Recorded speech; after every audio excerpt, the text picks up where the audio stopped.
नमस्कार, पांचजन्य के इस विशेष संवाद में आपका स्वागत है। इंडिया अलायंस ने 14 एंकर्स की एक लिस्ट निकाली है और ये कहा है कि वो इन 14 एंकर्स का बहिष्कार करते हैं क्योंकि उनके हिसाब से ये 14 एंकर देश के बारे में बात नहीं करते या फिर ये कहें कि उनके हिसाब से बात नहीं करते। फिर इसके बाद से बात उठने लगी है कि इमरजेंसी के बाद अब एक ऐसा दौर आया है कि जब सत्ता में थी कांग्रेस तो इमरजेंसी लगाई और अब सत्ता से बाहर है, इमरजेंसी नहीं लगा सकती है तो फिर बहिष्कार करके दबाव बनाने की राजनीति की जा रही है। क्या ये अभिव्यक्ति की आजादी पर हमला नहीं है? इन्हीं एंकर्स में से एक हैं दूरदर्शन के senior consulting editor Ashok Srivastava. उनसे हम चर्चा करेंगे कि इस बहिष्कार के बाद उनकी क्या प्रतिक्रिया है और ये इंडिया अलायंस किस तरफ जा रही है। अशोक जी, आपका बहुत बहुत स्वागत है। बहुत बहुत आभार तृप्ति जी, बहुत बहुत शुक्रिया आपका। सबसे पहले तो ये जो बहिष्कार किया गया है 14 लोगों की जो सूची है उसमें आपका नाम भी शामिल है, क्या कहेंगे आप इस सूची के बारे में? देखिए, सबसे बड़ी बात तो पहली बात तो ये है कि मेरे पहली रिएक्शन जो पहली प्रतिक्रिया ये है कि जो 28 पार्टियों का गठबंधन है ये देश के 14 पत्रकारों से डर गया। यानी अगर औसत आप निकालेंगे तो एक एंकर ने दो राजनीतिक पार्टियों को इतना डरा दिया कि वो 14 एंकर की लिस्ट बनाते हैं और उनको बैन कर देते हैं। लेकिन उससे आगे अगर मैं जाऊं तृप्ति जी, तो मैं ये कहूंगा कि देखिए, मोटे तौर पर इस देश में 2014 के बाद से विपक्ष एक फेक नैरेटिव गढ़ रहा है। पूरे देश में, दुनिया में एक फेक नैरेटिव गढ़ने की कोशिश कर रहा था और उस फेक नैरेटिव का नाम था, उसका शीर्षक था अघोषित आपातकाल। आपको अच्छी तरह से याद होगा 2014 के बाद से ये कहा जा रहा था कि भारत में अघोषित आपातकाल, अभिव्यक्ति की स्वतंत्रता नहीं है, फलाना ढिमकाना, इस तरह से। तो जो फेक नैरेटिव विपक्ष गढ़ रहा था उसको आज विपक्ष ने ही सच करके दिखा दिया कि दरअसल ये अघोषित आपातकाल होता क्या है। ये इन्होंने इसका जो है बिल्कुल डेमो, कहते हैं ना कि डेमो देना, तो उन्होंने इसका डेमो दे दिया पूरी देश और दुनिया को कि देखिए ये होता है अघोषित आपातकाल, कि हम चुनते हैं 14 लोग और उनको प्रतिबंधित कर देते हैं। प्रेस की, मीडिया पर जो है हम अंकुश लगाते हैं, हम इनकी जबान बंद करना चाहते हैं। ये होता है अघोषित आपातकाल। तो एक तो बात ये है। दूसरी बात यह है कि मैं ये कहता हूं कि ये जो पूरा गठबंधन है ये अपने आप को ये कहता है कि हम सोशल जस्टिस की लड़ाई लड़ रहे हैं, हम सामाजिक, ये जो इन दिनों पूरा सनातन का इशू उठा हुआ है ना, इसके पीछे एक बड़ी सोच इनकी ये है कि जो जो जो हिंदू हैं उनमें दरार पड़े, उनमें ये बताएं कि भाई देखो आपके यहाँ भेदभाव होता है, आपके यहाँ समानता नहीं है, सामाजिक समानता का मुद्दा लेकर के। तो ये लोग ये नैरेटिव गढ़ने की भी कोशिश कर रहे हैं।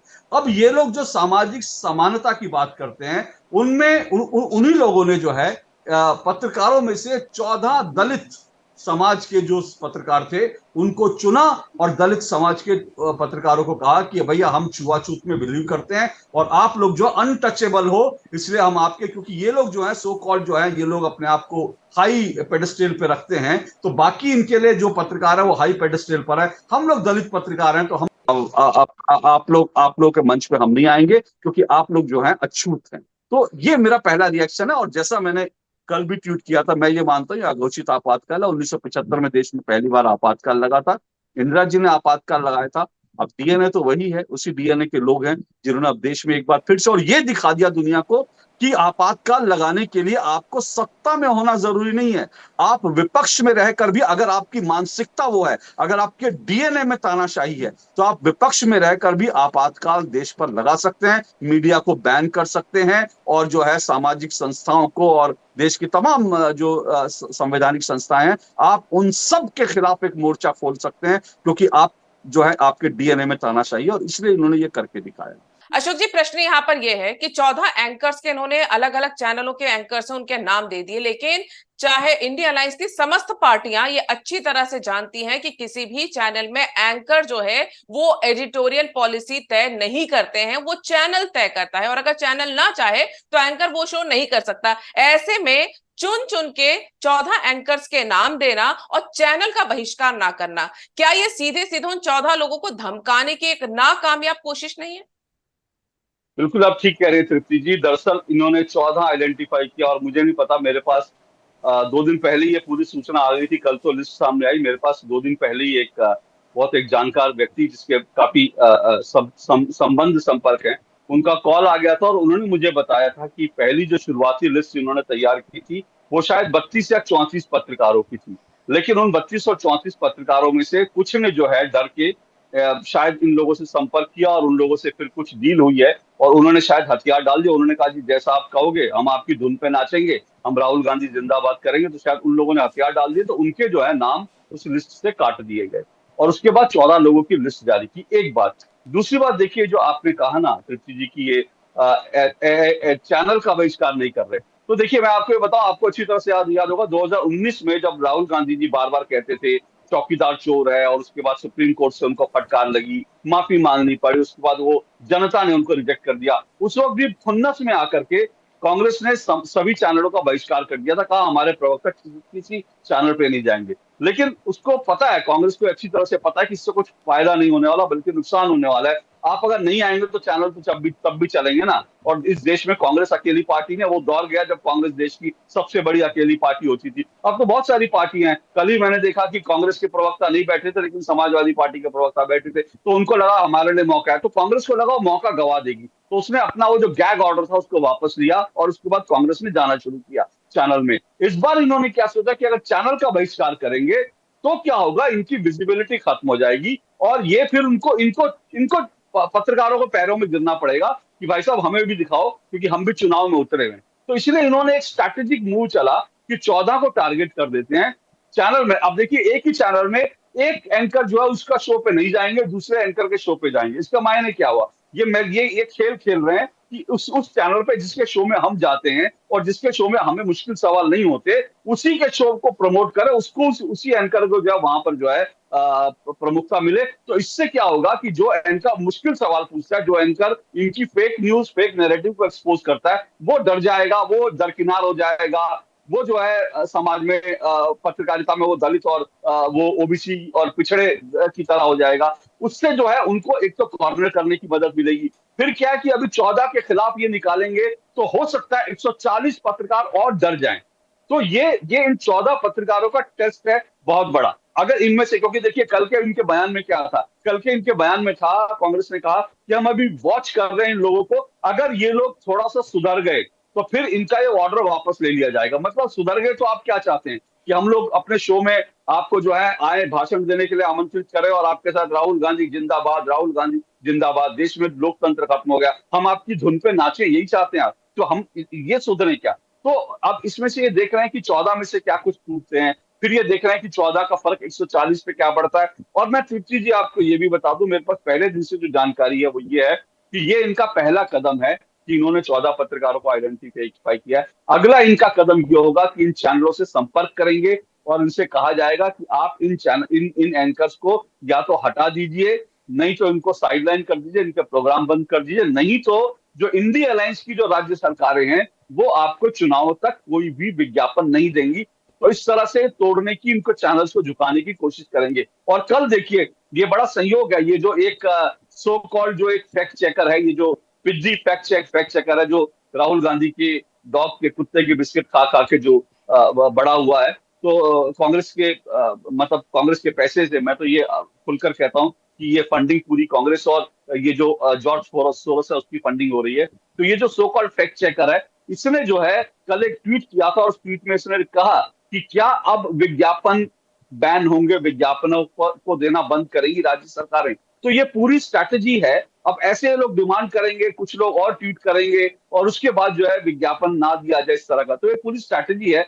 मोटे तौर पर इस देश में मीडिया को डराने की, धमकाने की, झुकाने की, घुटने पे लाने की साजिश है, ताकि 2024 तक जो मीडिया इनसे सवाल करता है वो इनसे सवाल ना करे, इनके गुणगान करे और इनको चुनावों में उसका जो है फायदा मिले। मोटे तौर पर स्ट्रैटेजी है, ये साफ तौर पर दिखती है। जी। अब एक बात यहाँ पे अशोक जी, टाइमिंग की बात करते हैं। जिन सवालों से तो परेशानी कांग्रेस को और अब ये जो पूरा इंडी अलायंस बन गया उनको काफी समय से थी, लेकिन इन दिनों अगर हम देखा जाए जब से ये पूरा अलायंस बना है, कुछ बहुत महत्वपूर्ण मुद्दे हैं जो देश की पूरी जनता पर असर डालते हैं और ये विपक्ष की तरफ से यानी विपक्ष की खामियां दिखाते हुए मुद्दे, जैसे सनातन धर्म पर हमला करना। ये अलायंस में बैठ के सनातन धर्म पर हमला करते हैं जिसका पूरा असर देश की जनता पे होता है, तो क्या सवाल नहीं पूछा जाएगा? ये G20 के कामयाबी के ऊपर सवाल उठाते हैं तो क्या सवाल नहीं पूछा जाएगा? राहुल गांधी बाहर जाके विदेश में बार बार देश को बदनाम करते हैं और एक भ्रम फैलाते हैं, तो क्या सवाल नहीं पूछा जाएगा? और सबसे बड़ी बात जो सामने निकल के आता है न्यूज क्लिक के माध्यम से कि किस तरह से चीन से फंडिंग हो रही है, जॉर्ज सोरोस से किस तरह से फंडिंग यहाँ के कुछ राजनीतिक पार्टियों को और उनके थ्रू कई पत्रकारों को मिल रही हैं। ये सब चीजें जब खुलकर सामने आती हैं और पत्रकार जो हैं जिनके ऊपर ये सवाल उठा रहे हैं, जिनका ये बहिष्कार कर रहे हैं, इन चीजों को जनता के सामने रखते हैं, तब जाके ये लिस्ट बनाना, क्या ये नहीं दिखाता कि ये सीधे सीधे खुद डरे हुए हैं, इसलिए इन्होंने एक तरह से मीडिया को डराने की कोशिश की है? बिल्कुल आप ठीक कह रही हैं। जो डरा हुआ तानाशाह होता है वही इमरजेंसी लगाता है, सीधी सी बात है। ये डरे हुए तानाशाह हैं और इसीलिए उन्होंने इमरजेंसी लगाई। आपने बिल्कुल ठीक कहा। सवाल ये है कि ये लोग देश और दुनिया में जा जाकर हिंदुत्व डिसमेंटलिंग की कॉन्फ्रेंस करेंगे। ये लोग कहेंगे सनातन जो है एड्स है, सनातन धर्म जो है इस देश और की ये पहले से कर रहे हैं, 2020 में किया पहले था से इन्होंने कर रहे हिंदुत्व हैं। डिसमेंटल, नहीं 2020-21 नहीं, में। हाँ वो तो अमेरिका में हुआ डिसमेंटलिंग जी। हिंदुत्व कृति जी। उससे पहले चले जाइए ना, पहले 2000 उसके पहले जब से 2015-16 या 2011-12-10 पहले इन्होंने हिंदुओं को आतंकवादी बनाया, कहा कि हिंदू हिंदू टेररिज्म, हिंदू भगवा आतंकवाद, पहले इन्होंने वो शब्द कॉइन किया, हिंदुओं को आतंकवादी बनाने की कोशिश की। पब्लिक ने, जनता ने, देश की जनता ने इनको जो है इनकी हैसियत दिखा दी और ये इनको, और उसके बाद धीरे धीरे जो हिंदू आतंकवाद की थ्योरी है ये बेनकाब हो गई। उसके बाद इन्होंने कभी वीर सावरकर का अपमान करना, कभी ये कहना कि हिंदू और हिंदुत्ववादी दोनों अलग चीजें हैं। हिंदू जो है वो आगे से आता है, हिंदुत्ववादी पीछे से छुरा मारता है, हिंदू जो है आगे से छुरा मारता है। तो इन्होंने हिंदू हिंदुत्व को डिवाइड करने की कोशिश की। अब जो है इनको लगा कि हिंदू नाम से, इनको ये लगा कि हिंदू के नाम से क्या है कि आजकल लोग सनातन धर्म, बहुत सारे हिंदू जो हैं प्रचलन में हिंदू शब्द है, तो उनको लगा सनातन धर्म पे सीधा अटैक करो, जो इसका मूल है, जड़ है। तो अब ये सीधा सनातन धर्म के नाम पर अटैक करने लगे। तो ये इनकी कह सकते हैं कि जो है पुरानी बोतल में इन्होंने नई शराब भर करके ये लेकर आए। एजेंडा वही है कि हिंदुओं को, सनातन को, और जब आप हिंदुओं को या सनातन की संस्कृति पर चोट करते हैं तो आप सीधा सीधा भारत पर चोट करते हैं। तो जॉर्ज सोरोस का पैसा, चीन का पैसा लेके जो काम करेगा, वो चाहेगा कि भारत की जो मूल संस्कृति है, भारत की जो जड़ है, उस पर हमला हो। जॉर्ज सोरोस का भी यही लक्ष्य है, चीन का भी यही लक्ष्य है, और अब जो है इंडिया अलायंस का भी यही लक्ष्य हो गया। वहां से पैसा लेकर आ रहे हैं, तो यही काम कर रहे हैं। तो ये लोग यही चाहते हैं कि इनसे सवाल ना पूछे। आप हिंदुस्तान के बाहर जाकर ये कहेंगे कि भारत में डेमोक्रेसी नहीं है, भारत में लोकतंत्र खत्म होगा, भारत के न्यायालय काम नहीं करते, तो आप ये चाहते हैं हम आपसे सवाल ना पूछे। आप हिंदुस्तान में सेना प्रेस कॉन्फ्रेंस करेगी, कहेगी हमने सर्जिकल स्ट्राइक की, आप कहेंगे सर्जिकल स्ट्राइक है, आप चाहेंगे हम आपसे सवाल ना करें कि आप सेना के दावे पर सवाल क्यों उठा रहे हैं? आपको सेना में यकीन नहीं, आपको पाकिस्तान में यकीन है। आप जो है ये लोग चाहते हैं कि भारत तेरे टुकड़े होंगे, इंशाअल्लाह इंशाअल्लाह के जेएनयू में नारे लगें। आप उन नारे लगाने वालों के साथ जाके खड़े हो जाएं और हम लोग आपसे सवाल ना पूछे कि आप इस नारे का समर्थन क्यों करते हैं, क्यों आप भारत के टुकड़े टुकड़े गैंग के समर्थन में खड़े। तो ये लोग यही चाहते हैं कि सवाल ना पूछे। जब जिस वक्त सनातन पर हमला किया गया, पहले दिन जब बयान आया, आपको अच्छी तरह से याद होगा, जो केसी वेणुगोपाल हैं, उन्होंने कांग्रेस की एक प्रेस कॉन्फ्रेंस की और उन्होंने प्रेस कॉन्फ्रेंस करके क्या कहा? उन्होंने कहा कि हम सबकी जो है अभिव्यक्ति की आजादी का वो करते हैं और ये सबका अपना अपना लाइन है, हर एक आदमी को अपने हिसाब से कहने का हक है। क्या उस प्रेस कॉन्फ्रेंस में मौजूद किसी पत्रकार को ये नहीं पूछना चाहिए था कि क्या हिंदुस्तान में, जहां पर कि तमिलनाडु में डीएमके के नेता, इंडिया अलायंस के नेता जब ये तख्ती लगा के एक कार्यक्रम करते हैं कि हिंदुत्व का समूल नाश करना चाहिए, तो क्या अगर इस्लाम का समूल नाश करने का कोई कार्यक्रम होता है तो आप उसे अभिव्यक्ति की आजादी मानेंगे? क्या क्रिश्चियनिटी का समूल नाश करने का कोई कार्यक्रम होता है और उसमें कोई नेता बयान देता है तो क्या उसे आप अभिव्यक्ति की आजादी मानेंगे, उसको स्वीकार कर लेंगे? ये सवाल पूछना चाहिए था, लेकिन लोग सवाल नहीं पूछते। हम लोग सवाल पूछते हैं, इसीलिए तो हमको सजा मिली है, इसीलिए तो हमको टारगेट किया जा रहा है। जी। उनका ये आरोप रहता है कि आप सवाल सिर्फ सत्ता से पूछें, लेकिन वो ये मानने को तैयार नहीं कि विपक्ष में रहते हुए अगर आप देश विरोधी गतिविधियों या देश के अंदर सांप्रदायिक सद्भाव बिगाड़ने की बातें करेंगे तो सवाल आपसे भी पूछा जाएगा। देश की जनता भी ये सब देख रही है। ठीक कह रहे हैं। देखिए, मुझे पत्रकारिता में 3 दशक का अनुभव हुआ और ये भी एक, देखिए, फेक नैरेटिव है कि सवाल सिर्फ सत्ता से होते हैं, विपक्ष से कोई सवाल, बिल्कुल फेक नैरेटिव, फर्जी। मैं आपको ले जाता हूँ 30 साल पहले, जब मैंने पत्रकारिता की शुरुआत की थी, उस वक्त तो देश में कांग्रेस की शासन था ना, लेकिन जब बीजेपी ने राम मंदिर आंदोलन शुरू किया, तमाम मीडिया जो था बीजेपी के ऊपर टूट पड़ा, बीजेपी को सांप्रदायिक पार्टी कहा गया, बीजेपी से तमाम सवाल होते थे, बीजेपी की प्रेस कॉन्फ्रेंस में इस तरह के सवाल होते थे कि जिससे बीजेपी के नेता तिलमिला जाते थे, तो इस तरह के सवाल होते थे। तो तब भी मैं पत्रकारिता करता था, प्रेस कॉन्फ्रेंस में जाता था और मैं देखता था बड़े बड़े पत्रकार जो हैं वो बीजेपी से सवाल पूछते थे। बीजेपी तो विपक्ष में थी, तब आप बीजेपी से सवाल पूछते थे। आज ये कैसे हो गया? ये नियम किसने बना दिया कि जो है सिर्फ सत्ता से सवाल होंगे? बिल्कुल सत्ता से सवाल होंगे, लेकिन विपक्ष से सवाल क्यों नहीं होंगे? जब विपक्ष जॉर्ज सोरोस के पैसे पर देश को तोड़ने की, भारत को टुकड़े टुकड़े करने की जब जो है चीजों की वकालत करेगा, चीन के नाम पर जो है आप खेलेंगे, और आप जब राहुल गांधी जो है वीडियो में दिख रहा है कि भारत के सैनिक जो हैं चीनी सैनिकों की पिटाई कर रहे हैं, चीन के सैनिक भारतीय सैनिकों की पिटाई से घबराकर जो है वो मैदान छोड़कर भाग रहे हैं, और राहुल गांधी ये कहेंगे कि चीनी जो है भारतीय सैनिकों की पिटाई कर रहे हैं, तब भी आप चाहते हैं कि हम इस पर सवाल ना उठाएं? तब भी हम सवाल ना उठाएं, तब भी हम सत्ता से ही सवाल पूछें? सत्ता जब गलत करती है, गलत करेगी, तो हम जरूर सवाल उठाएंगे, हमारा काम है सवाल उठाना। लेकिन विपक्ष अगर देश के खिलाफ जाता है, देश के खिलाफ अगर जाकर के, अगर देश के 80% जो हिंदू हैं उनके खिलाफ जाता है, देश को तोड़ने की बात करता है, विदेशों में जाकर देश के खिलाफ दुष्प्रचार चलाता है, तो फिर हम विपक्ष से भी सवाल पूछेंगे, क्योंकि विपक्ष जो है वो कोई जो है होली काऊ नहीं है कि हम उससे सवाल नहीं पूछ सकते। अगर आपको सवालों से डर लगता है तो आप कहिए कि भाई हम सवालों का जवाब नहीं देंगे, हमें सवालों से डर लगता है, आप सिर्फ हमारी जो है हमारा भाषण लीजिए, हम सवाल नहीं पूछेंगे कहेंगे, तो आप ठीक है, आप कहिए सवालों से डरते हो तो आप एक्सेप्ट कीजिए, फिर ठीक है, जनता देख रही है सब कुछ। जो आप कह रहे हैं एक्सेप्ट कीजिए, ये एक जो बहिष्कार किया गया है ये एक तरह का एक्सेप्टेंस ही दिख रहा है कि क्योंकि आपके पास इन एंकर्स के सवालों के जवाब नहीं होते हैं तो सबसे बढ़िया तरीका है आप बहिष्कार कर दो। और ये वो लोग हैं जो लगातार कहते आ रहे हैं 2014 के बाद से कि भारत में लोकतंत्र की हत्या हो गई है, अभिव्यक्ति की आजादी का के ऊपर हमला किया जा रहा है। पत्रकारों का बहिष्कार करना इससे बड़ी, वो भी ऑफिशियली, इससे बड़ी अभिव्यक्ति की आजादी पर हमला क्या हो सकता है? इससे बड़ा इनटॉलरेंस क्या हो सकता है? ये देश की जनता भी देख रही है। आखिर में आपसे एक ही सवाल है कि सभी एंकर्स के हमने ट्वीट्स भी पढ़े हैं, आपका भी ट्वीट पढ़ा है, सबने इस धमकी को एक तरह से कहा जाए तो चुनौती की तरह लिया है। क्या अब आने वाले समय में जो 14 एंकर्स हैं जिनका बहिष्कार करने की लिस्ट निकाली गई है, उनके सामने सबसे बड़े चैलेंज क्या हैं? देखिए, मुझे लगता है सबसे बड़ा चैलेंज तो तब आएगा जब ये लोग अपने दूसरे स्टेप की ओर बढ़ेंगे, यानी ये सब चैनलों पर दबाव बनाएंगे कि भाई आप इनको हटाइए, निकालिए।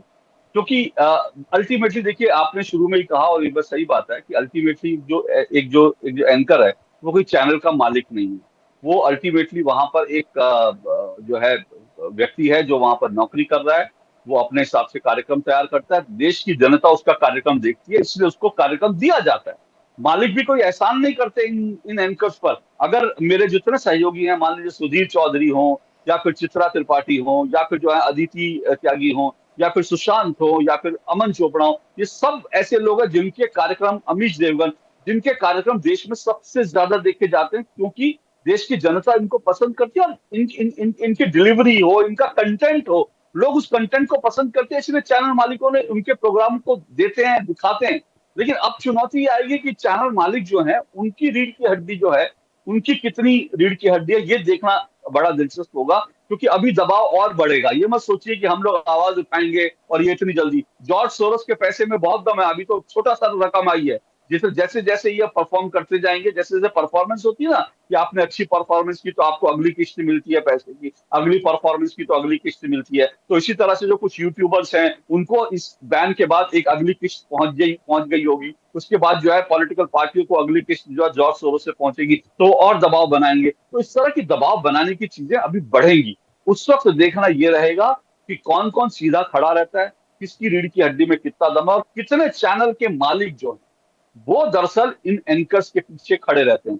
अगर वहां पर अगर कमजोरी होती है तो दिक्कत होगी। नहीं तो मुझे लगता है कि वैसे मैं इनमें से जितने एंकर्स को जानता हूं, वो सब लोग जो है बहुत ही फाइन, देश के फाइनेस्ट एंकर हैं, पत्रकार हैं, और सबकी रीढ़ की हड्डी बड़ी दमदार है। इसलिए मैंने कहा 34 की लिस्ट थी, 14 बचे, तो अगर 34 में से 14 बचे हैं तो इसका मतलब इनकी रीढ़ की हड्डी है। तो मुझे लगता है इनमें से कोई पत्रकार जो है झुकेगा नहीं, डरेगा नहीं। लेकिन अगला स्टेप जो होता है वो बड़ा क्रूशियल होगा। वहां पर देखना होगा कि असली लड़ाई वहां पर होगी, उसका इंतजार कीजिए। बिल्कुल, असली लड़ाई अभी बाकी है। 14 एंकर जो हैं वो भले ही चुनौती के लिए तैयार हैं, लेकिन चलते चलते जो दर्शक देख रहे हैं उन्हें ये बात जरूर बता दी जाए कि जिस तरह का आरोप ये विपक्ष लगा रहा है, किसी भी न्यूज चैनल में काम करने वाले एंकर का शो उसे तभी दिया जाता है जब उसकी टीआरपी आती है। अगर वो मुद्दा उठाते हैं, वो देश की जनता को छूता है, देश की जनता उसको समर्थन देती है और उस शो की टीआरपी आती है, तब जाके वो एंकर उस शो को कंटिन्यू करता है। और जिन एंकर्स के ऊपर ये आरोप लगा रहे हैं, इन सभी एंकर्स के शो को देश की जनता पसंद करती है और यही देश की जनता ये भी देख रही है कि किस तरह से विपक्ष ने इनका बहिष्कार किया है। जब इनके पास तर्कों का कोई उत्तर नहीं था, कोई तथ्य नहीं थे, तो ये इस हद तक उतर आए हैं कि अब ये बहिष्कार करने लगे हैं। मुझे बहुत बहुत इंपॉर्टेंट पॉइंट मुझे याद आया, मैं इसको जोड़ना चाहूंगा। मैं जो शो करता हूँ 2-2, उसको मेरे को इन्होंने पूरा बॉयकॉट करा और कहा नहीं आएंगे। मैं आपको ये बताऊं, ये देश की जनता के लिए भी बड़ा इंपॉर्टेंट पॉइंट है, समझना चाहिए कि दूरदर्शन को लोग सरकारी चैनल कहते हैं। हम हालांकि पब्लिक ब्रॉडकास्टर हैं, लेकिन लोग कहते हैं सरकारी चैनल। हम सब जानते हैं दूरदर्शन का सरकारें जो है, पहले राजीव गांधी जब थे तो प्रधानमंत्री दूरदर्शन को राजीव दर्शन कहा गया था, इंदिरा दर्शन कहा जाता था, क्योंकि ये था कि भाई जो सरकार है, सरकार की हम सारी बात दिखाते। इस तरह से सरकार का भोपू कहा जाता था।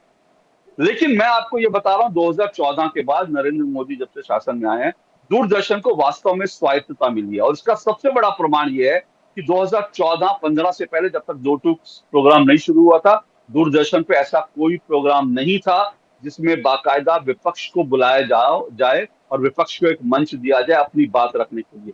2-2 2016 में शुरू हुआ तो पहली बार ऐसा हुआ, दूरदर्शन ने नियमित रूप से विपक्ष को एक मंच दिया कि आप आइए, आप अपने सत्ता से सवाल भी पूछिए, अपनी बात रखिए।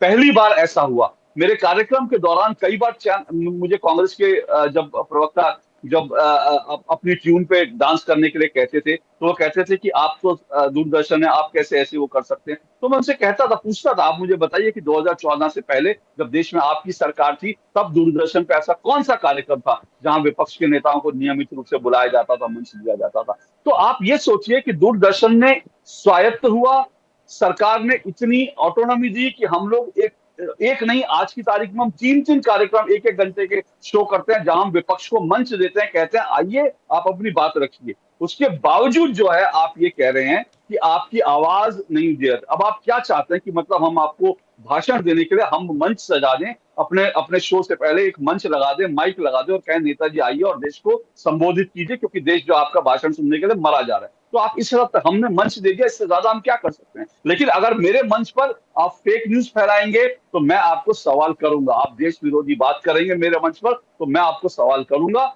ये मेरी जिम्मेदारी है, ये मेरा कर्तव्य है, ये मेरी ड्यूटी है। इससे आप मुझे रोक नहीं सकते, इससे आप मुझे रोक रहे हैं तो दरअसल आप मीडिया पर, पत्रकारिता पर, अभिव्यक्ति की आजादी पर सीधा सीधा हमला कर रहे हैं।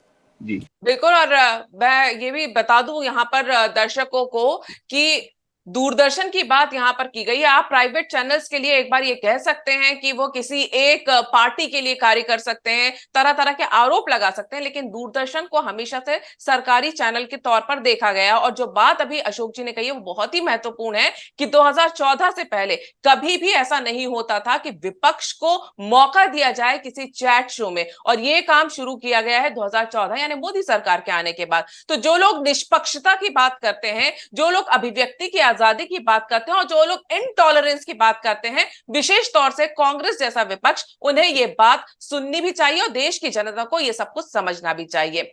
अशोक जी, आप हमारे साथ जुड़े और आपने इस पर पूरी चर्चा की, और हम तो यही कहेंगे कि ये बहिष्कार है, इसको आप बैच की तरह ही लीजिए, क्योंकि जब पत्रकार तेजी से आगे बढ़ता है और जिनको बातें चुभती हैं, फिर चाहे वो सत्ता हो या विपक्ष हो, लेकिन बात अगर देश की होती है और वो चुभती है और कोई ऐसा काम होता है, तो ये आपके लिए एक बैच की तरह ही है, एक पुरस्कार की तरह है। अपनी हिम्मत बनाते रहिए और इस चुनौती से लड़ते रहिए। हमसे बातचीत करने के लिए बहुत बहुत धन्यवाद।